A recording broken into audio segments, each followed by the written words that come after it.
He murdered my brother Asahel. Did you sleep with the king's wife? How dare you? Answer me! No, no, no! Please don't take my wife! Ah! This is the true story of one of the deadliest commanders in the Bible. Israel was surrounded by enemies, and war could break out at any time. At that time, Saul ruled Israel as king, but every king needed someone to command the army. Saul chose his own cousin, Abner, to lead Israel's soldiers into battle. Every war Saul fought, Abner planned it. Every council Saul held, Abner stood in it. During Saul's reign, Israel was at war with the Philistines. But the Philistines weren't normal soldiers. They were trained killers, powerful soldiers, and among them stood one terrifying weapon unlike anything Israel had ever faced before, a giant named Goliath. Before any battle, Abner walked the ranks himself, checking spear points, checking which units were under strength, deciding where each tribe's men would stand in the line. Then the Philistines lined up at Elah. The giant walked into the gap between the armies and shouted a challenge every morning. I defy the armies of Israel! Send me a man to fight! Nobody stepped forward. 40 days of the same shout, the same silence, the same soldiers staring at their feet, while Abner watched from the ranks with no answer to give his king. A shepherd boy named David did. He stepped forward and challenged the giant all by himself. King Saul was sitting at his throne with Abner by his side, watching the battle closely. Saul turned to Abner. "Whose son is this?" he asked. Abner didn't know. He had no report on the boy at all. Minutes later, the giant was dead. Abner walked out onto the field himself and brought the boy in front of Saul, past soldiers who moments earlier had been too frightened to step forward. His name was David. David rose fast after that, too fast. Saul's jealousy hardened into something dangerous, and Abner did what he'd always done. Saul had made his decision. David had to die. From that moment on, Abner became one of the men responsible for carrying out the king's orders. He organized the army, followed every report about David's whereabouts, and led Israel's soldiers wherever Saul believed David could be found. One night at Hachilah, Saul's army camped on a hillside. Abner slept close to the king, a spear planted beside Saul's head, a water jug within reach. By every measure, Abner knew the camp was secure. Nobody noticed David walk in. He came down from the ridge, moved past every sleeping guard, stood over Saul, and left again without anybody noticing him, carrying the spear and the jug with him. At dawn, David stood on a distant hillside across the ravine, safely beyond the army's reach. He called out to Abner, "Who guards the king?" Then he held up Saul's missing spear. Abner needed no answer. The spear was proof that David had entered the camp, reached the sleeping king, and escaped without anyone stopping him.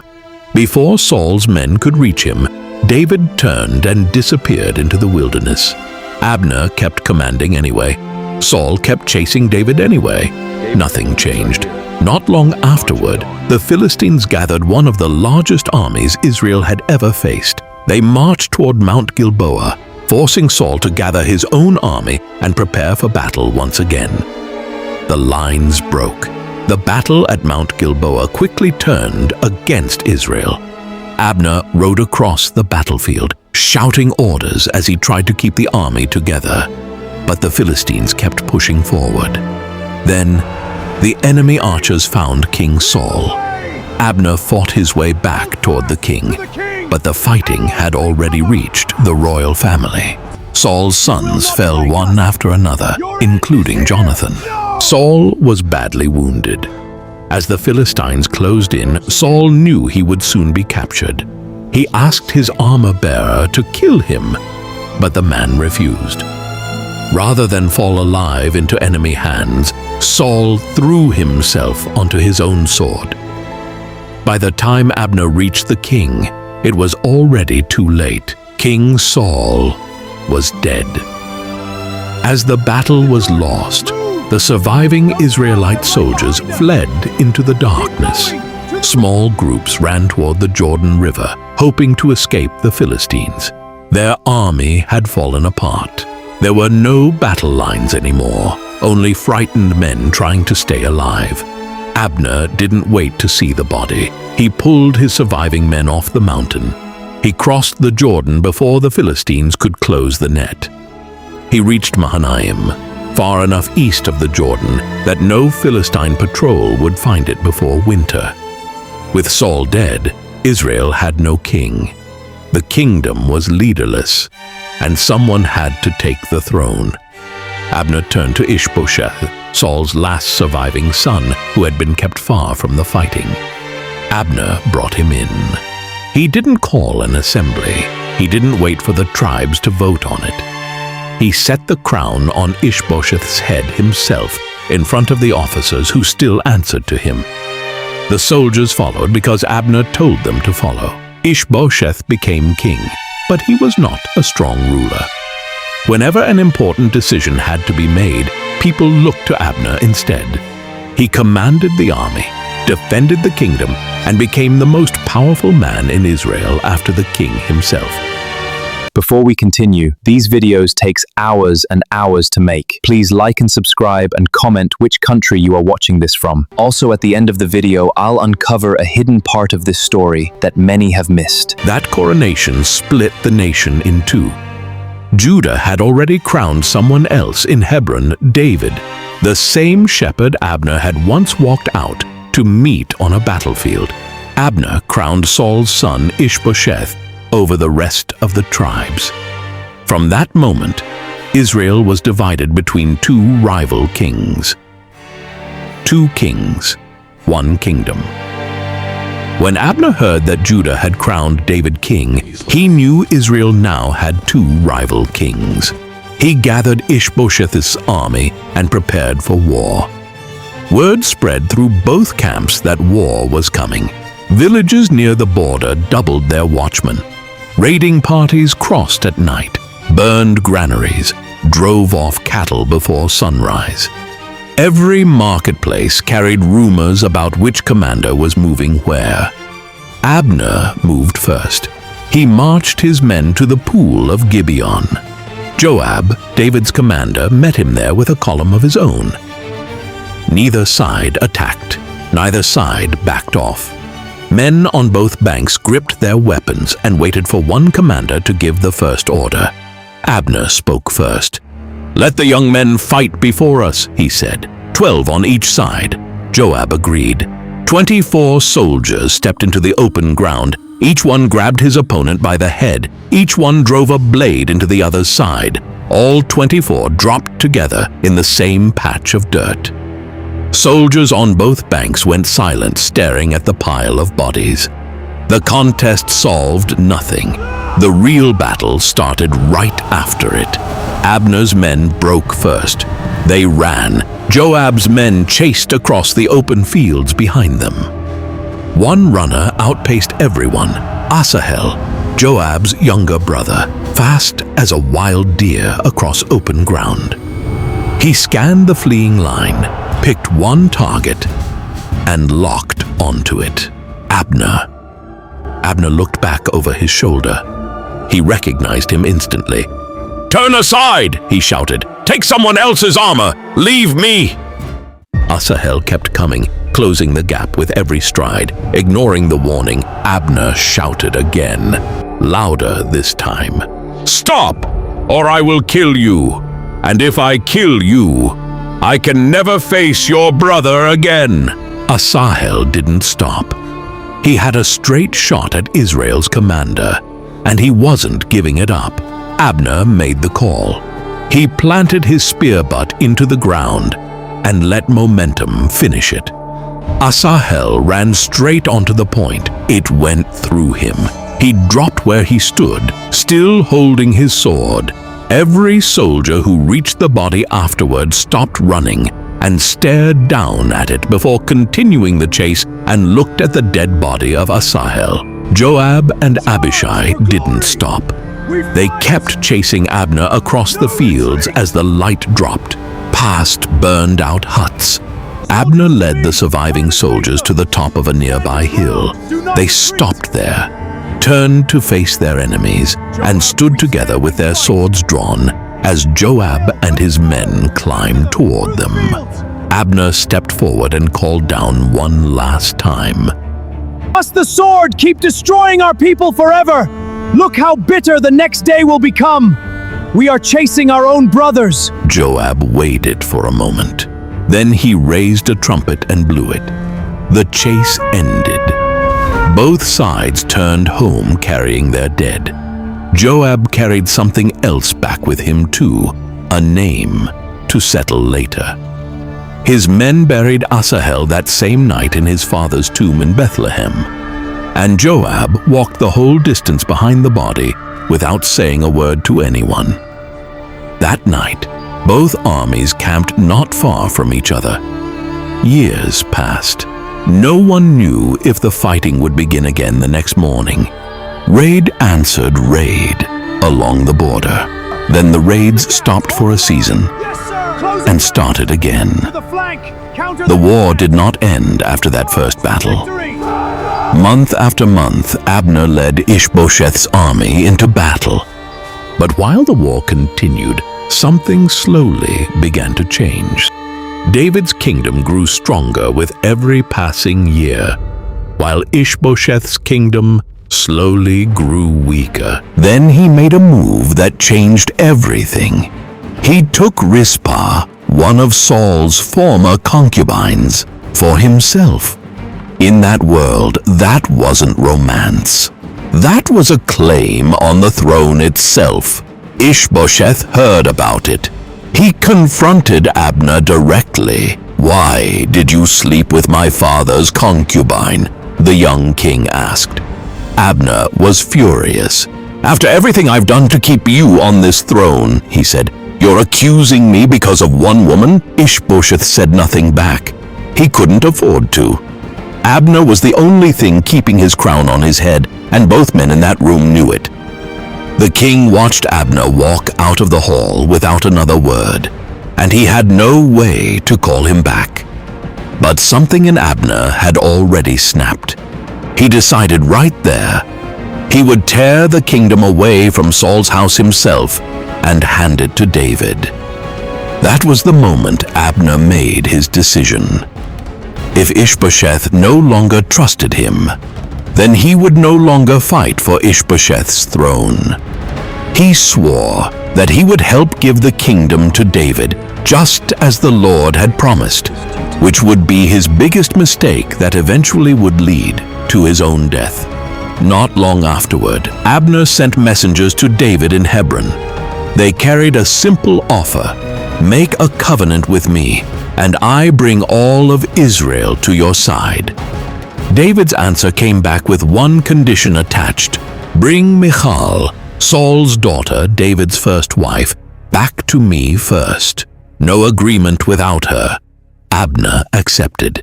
Michal was taken from her husband Paltiel. He followed the procession weeping down the road, refusing to let her go, until Abner turned in his saddle and ordered him home. Paltiel stopped in the road, watched the column ride on without him, and turned back. News of it reached the marketplaces before the dust settled. Traders passed the story from stall to stall. Abner was turning. Abner did more than send a message. He traveled throughout Israel himself, meeting with the leaders of the tribes one by one. He reminded them that they had wanted David as king for a long time. Now, he told them, was the time to make it happen. Many of the elders listened. Years of fighting had brought little but loss, and they were ready for peace. Abner also met with the leaders of Benjamin, Saul's own tribe. Winning their support would be the hardest part, but Abner's influence carried great weight among them. When he had finished speaking with the tribes, Abner traveled to Hebron with 20 men to meet David face to face. He stood in front of David. David set a feast for him. 20 men and their commander eating at the king's own table, servants moving between them with bread and wine, like the war had never happened. Guards who had fought Abner's men at Gibeon stood along the walls, watching the man who had killed their comrades eat as an honored guest. Abner laid out the plan across that table. "I will gather all of Israel," he said. "You will rule everything your heart wants." David sent him away in peace. No threats, no delay.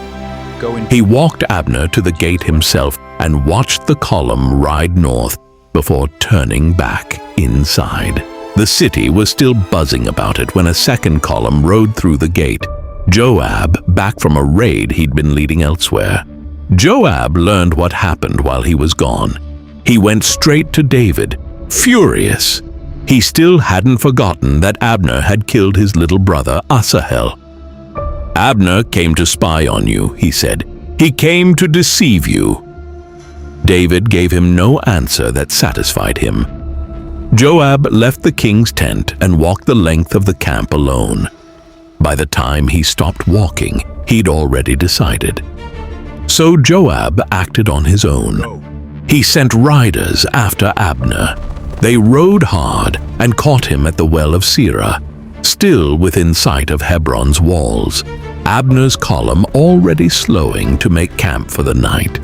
They told him David wanted one more word before he left. Abner had no reason to doubt it. He turned his column around. He rode back through the same gate he'd ridden out of in peace only hours earlier. Joab was waiting inside. He pulled Abner aside like it was a private conversation between two commanders, one hand on his shoulder, walking him a few steps from the gate. Then he drove a blade into Abner's stomach. Abner dropped in the gateway, dead. Killed for Asahel's blood, killed by the brother of the man he'd warned twice to turn aside. Word reached David before sunset. David was devastated. David publicly declared that he was innocent of Abner's death. He placed the blame entirely on Joab and pronounced a curse on Joab's family for what they had done. "May it never leave Joab's house," David said. "Not a man who limps, not a man who falls by the sword, not a man who goes hungry." He ordered Joab and every man with him to tear their clothes, put on sackcloth, and walk in mourning in front of the body through the streets of Hebron. David personally walked behind Abner's funeral procession until they reached the grave. At Abner's grave, David wept openly. He mourned the death of a man who had not deserved to die that way, and everyone there wept with him. The people came and urged him to eat something before nightfall, the custom after a burial. David refused. He swore publicly he wouldn't touch food until the sun went down, no matter who asked him. The people noticed. Their king had wanted no part in this killing, and he was making certain every person in Hebron understood that before the day ended. You saw Abner's rise and fall, but the Bible hides one surprising detail that completely changes how we understand his decisions. Let's uncover the forgotten message. The Bible tells us that Abner already knew God had chosen David to become king.